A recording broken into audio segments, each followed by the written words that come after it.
வணக்கம் நண்பர்களே. நான் கதை சொல்லி சுகுமாரி.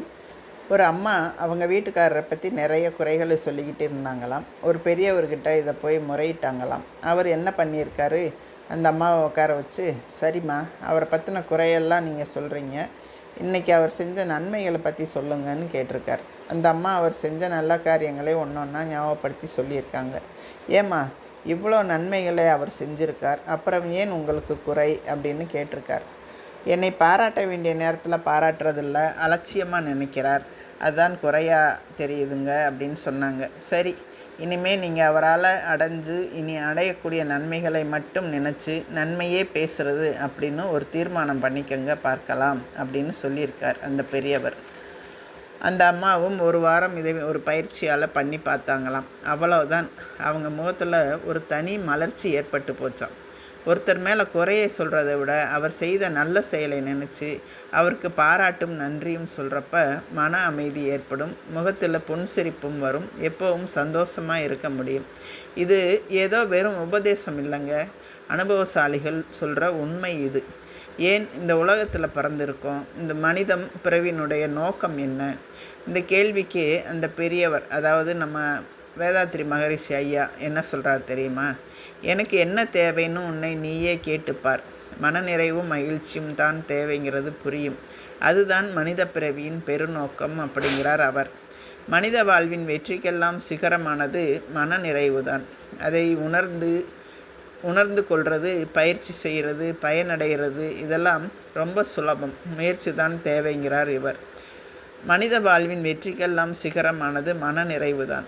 அதை உணர்ந்து கொள்வது, பயிற்சி செய்கிறது, பயனடைகிறது, இதெல்லாம் ரொம்ப சுலபம், முயற்சி தான் தேவைங்கிறார் அவர்.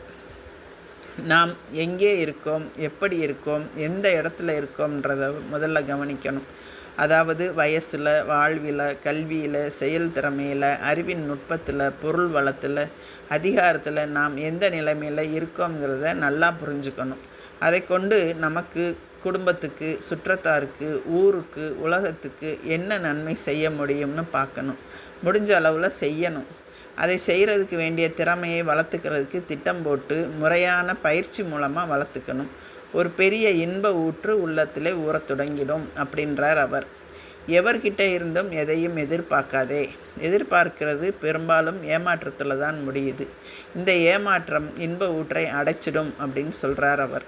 நல்லது செய்கிறதோடு விட்டுடணும், அதுக்கு பதில் எதிர்பார்க்கிறதை மறந்துடணும். அவசியமில்லாமல் அடுத்தவங்க விஷயத்தில் தலையிடக்கூடாது, நம்முடைய கடமையிலேருந்து நழுவக்கூடாது. இதனால் மற்றவங்களுக்கு நம்ம மேலே மதிப்பு ஏற்படும், நம்ம மனசுக்கு ஒரு அமைதியும் கிடைக்கும். 3 விஷயத்தை நம்ம முக்கியமாக பழகிக்கணும் அப்படின்னு சொல்கிறார் அவர். அந்த பெரியவர் என்ன சொல்கிறாருன்னா, சகிப்புத்தன்மை, விட்டு கொடுத்தல், தியாகம், அதாவது டாலரன்ஸ், அட்ஜஸ்ட்மெண்ட் அண்டு சாக்ரிஃபைஸ் அப்படின்ற 3 விஷயங்கள். தேவைக்கு தகுந்த மாதிரியும் சந்தர்ப்பத்துக்கு தகுந்த மாதிரியும் இதை பயன்படுத்தணும். இப்படி செய்ய ஆரம்பிச்சிட்டா இந்த உலகமே நம்ம நட்பை விரும்புமாம்.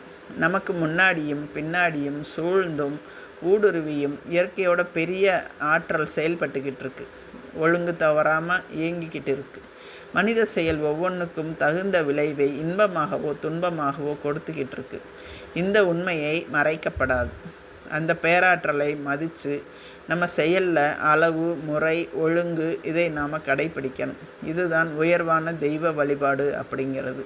சும்மா வேஷம் போட்டுக்கிட்டு இருக்கிறதெல்லாம் வழிபாடு ஆகாது. அந்த பேராற்றலோட நம்ம மனம் இணைஞ்சிட்டுதுன்னா நமக்கு எப்போவுமே மகிழ்ச்சி தான், அமைதி தான், நிறைவு தான். பிறவியும் நோக்கங்கிறது அப்போ தான் நிறைவேறும். இதுதான் அந்த பெரியவர் சொல்லியிருக்கிற நுட்பம்.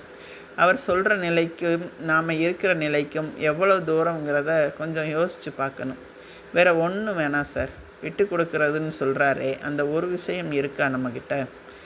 2 நெருங்கின சிநேகிதர்கள், ஒருத்தன் சொன்னால், என்கிட்ட இப்போ 2 லட்சம் ரூபா இருந்தால் அதுவே பாதி ரூபாயை உன்கிட்ட கொடுத்துருவேன் அப்படின்னு நான். உங்ககிட்ட 2 கார் இருந்தால் என்ன பண்ணுவேன் நான்? உனக்கு ஒரு கார் கொடுத்துருவேன் நான். உங்ககிட்ட 2 பங்களா இருந்தான்னு கேட்டான், அதில் ஒன்று உனக்கு கொடுத்துருவேன் நான். சரி, இப்போ உங்ககிட்ட 2 பேனா இருந்தால் ஒரு பேனாவை என்கிட்ட கொடுத்துடுவியான் நான். அது மட்டும் முடியாது, கொடுக்க மாட்டேன்ட்டான் அவன். என்னது, பணம், காரு, பங்களாலாம் தரேன்னு, பேனாவை மட்டும் தரமாட்டேங்கிறேன்னு கேட்டான். 2 பேனா நிஜமாகவே என்கிட்ட இருக்குதே, அதனால தான் அப்படி சொன்னேன் நான் அவன். எப்படி இருக்குன்னு பார்த்தீங்களா?